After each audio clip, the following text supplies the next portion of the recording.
सादर प्रणाम भाइयों और बहनों और ब्रदर लॉयर्स और पीड़ित लोग।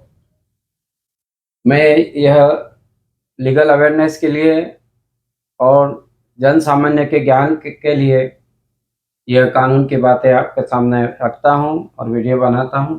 इससे आप सब लोग लाभान्वित होंगे, ऐसा मुझे पूरा विश्वास है। दोस्तों, मैंने पहले एक एपिसोड बनाया था, उसका मैंने बोला था 15वां एपिसोड है, तो वास्तव में 14वां था। ये 15वां एपिसोड है और लीगल अवेयरनेस पे। और दोस्तों, इसमें मैंने पहले बताया था कि मैं नारी के संबंध में आपके समक्ष कुछ कानूनी बातें रखूंगा। तो अभी हम चर्चा करते हैं दंड प्रक्रिया संहिता की धारा 125 पर। धारा 125 में पत्नी को भरण पोषण देना आवश्यक है, पत्नी और बच्चों को, और अगर माता पिता असहाय है तो उन्हें भी भरण पोषण देना आवश्यक है। अगर पति पागल है या कमाता नहीं और बीमार है, और पत्नी अगर कमाती है और अच्छी आय कर रही है, तो पति भी उससे भरण पोषण ले सकता है।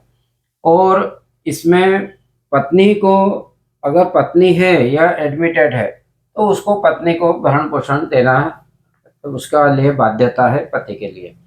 तो मित्रों, ये हुआ। और वो उस स्थिति में भरण पोषण देने के लिए बाध्य नहीं है कि अगर वो स्वयं घर छोड़कर चली गई है, वो रहना नहीं चाहती है, या वो डेजर्टेड अवस्था में चली गई है, और वो अगर एडल्ट्री में रहती है, जाड़ता की अवस्था में, और किसी से उसका संबंध है स्थापित हो जाता है, या और किसी के साथ में उसका रिलेशन है और पति को धोखा दे रहे, उस स्थिति में भरण पोषण देने की आवश्यकता नहीं है। और भी कोई ऐसा यथोचित कारण हो, जिसको न्यायोचित कारण हो, जिसको न्यायालय उचित कारण समझते हैं, तो उसको खर्चा देने की जरूरत, भरण पोषण देने की आवश्यकता नहीं होती है। और दूसरा मित्रों, ST/SC एक्ट जो लागू हुआ है 1989 में, 1989 में लागू हुआ था। ST/SC act, prevention of atrocity act. और फिर उसका रूल्स लागू हुए थे 1995 में। इस पर भी मैं आपको बताना चाहता हूं कि इस अधिनियम के प्रावधान वह परिस्थिति में आकर्षित होते हैं जब परिवादी अनुसूचित जनजाति की हो या अनुसूचित जाति की हो, और जो व्यक्ति ने उनके साथ अपराध किया है वो सामान्य वर्ग का हो, तब ये उस पर लागू होता है।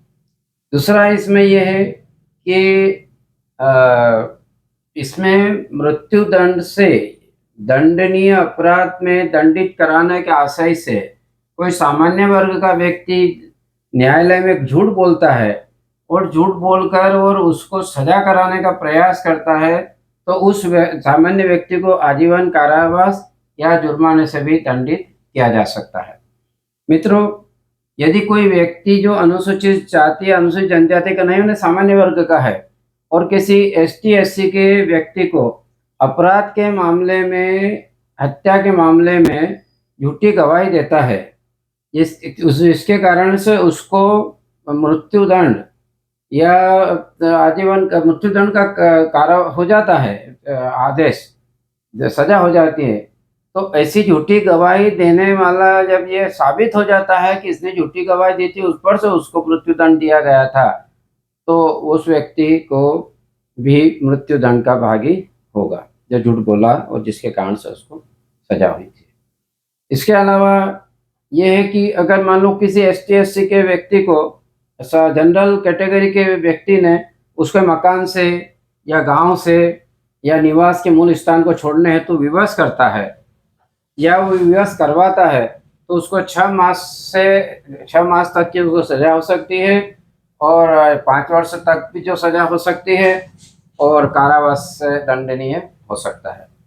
इसके अलावा जाति सूचक शब्दों का अगर उपयोग किया गया है, तो धारा 3(1)(द) लागू होती है। ST/SC एक्ट की धारा 3(1)(द) लागू होती है, और उसके अंतर्गत उसमें अपमानित करने का आशय होना चाहिए।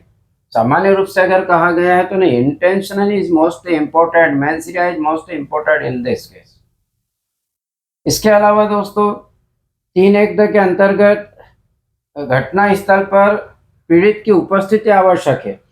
अर्थात ये है कि आपने अगर किसी को जाति सूचक शब्द कहा है और वो व्यक्ति वहां पर उपस्थित नहीं है, आपने किसी थर्ड पर्सन ने कह दिया और उसने जाके बोला कि तेरे को ऐसा ऐसा बोला है, तो नहीं, वो व्यक्ति स्वयं होना चाहिए, पीड़ित व्यक्ति और उसके सामने, तब ये 3(1) वहां पर लागू होगा।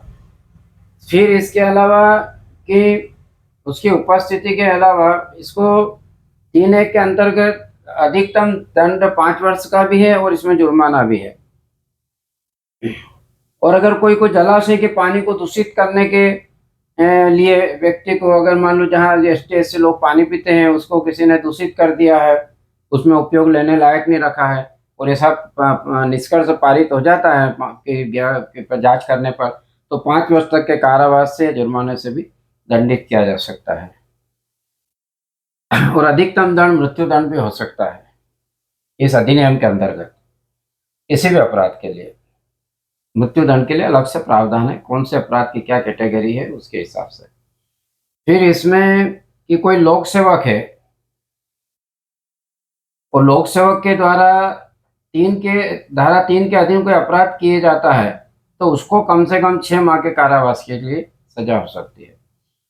फिर कोई लोक सेवक जो ST SC का सदस्य नहीं है और इस अधिनियम के अंतर्गत कोई कर्तव्य जो उसको करना चाहिए उसको जानबूझकर वो इग्नोर करता है, उसको उपेक्षा करता है, तो वो 6 माह से कम की सजा नहीं होगी उसको, और जो 1 साल तक की हो सकती है।